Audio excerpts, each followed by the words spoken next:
हाय सांग मैंने रश्मि भास्कर जोड़ी चैनल को आपण मानक ढेर सारा स्वागत। आज ये मोर फास्ट लॉन्ग वीडियो तो प्लीज मते सपोर्ट करंतु। तो आसंतु देखिबा मु आज कौन करूची। देखंतु एठी मु क्रैप नेची आ एठी मु पैन बसैची। पैन गरम हे गला परे सोरिष तेल टिके नेची।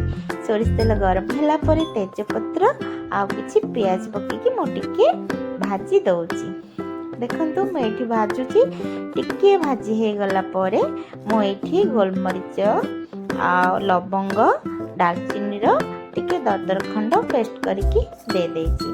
तापरे अदा रसुण पेस्ट देची। एबे एठी चिली पाउडर करी पाउडर आउ धनिया पाउडर टिके देची। ता देरे टिके टिके मझिरे मो पानी दे दोची काहेकि ना तळ आड़ू न लगे आठी मुझे टमाटो आउ काजूर पेस्ट। तापर मुझे स्वाद अनुसार लुण एमती देकी मु मोर मसला को कषे चलती। एमती कषेबे कषेबे जेमती मसलारू तार कंचा स्मेल पड़ेब।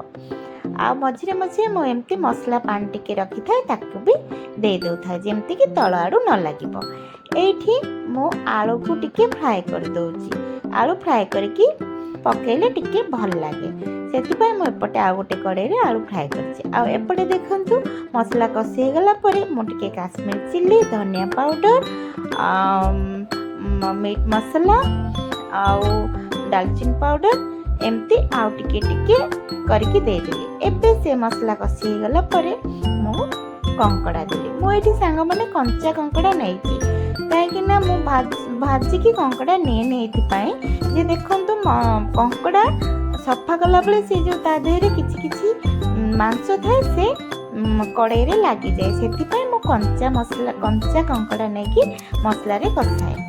तो सेटा बहुत भल लगे कहीं से मांसटा मसला रे कषिला से कंकड़ार बास्नाटा आसे। आठी सब मसला कषि गला मु फ्राए होइतिबा आलू आउ टिके गरम पानी दे देछि। एबे देखंतु एठी सब दे देला पर मु टिके समय घोड़े देछि।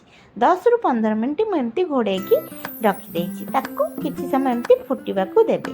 फुटी गला पर देखंतु एबे पूरा कंकड़ा झोल रेडी। बहुत सुंदर है सांग माने देखंतु। तो सांग माने आज एटा हला मोर फास्ट लॉन्ग वीडियो। तो प्लीज मो चैनल को आपण माने लाइक करिवे शेयर करिवे एवं सब्सक्राइब करने को जमारू भूलिबेनी। तो प्लीज प्लीज सांग माने मते सपोर्ट करिवे। देखंतु केते सुंदर भाव रे कंकड़ा झोल हे जाईछि।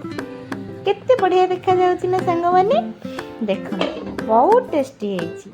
आ एठी मु घोड़े की रखी दउछि काहेकि ना मो पुओ गाधेबा को जाईछि। पुओ गाधे की आसी सल्ला पर मु ताको खाइबा को देछि। एबे पुओ आसी गलानी देखंतु मु ता पय बाड़ी देछि भात कंकड़ा झोल कलरा भजा लेंबू लंका पापड़ तार फेवरेट। आईटी पुओ आसी गलानी पुओ बसी एठी खाउछि कहउछि मामा बहुत बढ़िया हेछि टेस्टी पूरा यम्मी। तो प्लीज सांग माने मते सपोर्ट करिवे आ मो चैनल को सब्सक्राइब करिवे। प्लीज प्लीज प्लीज आपण माने मते सपोर्ट करिवे। Thank you.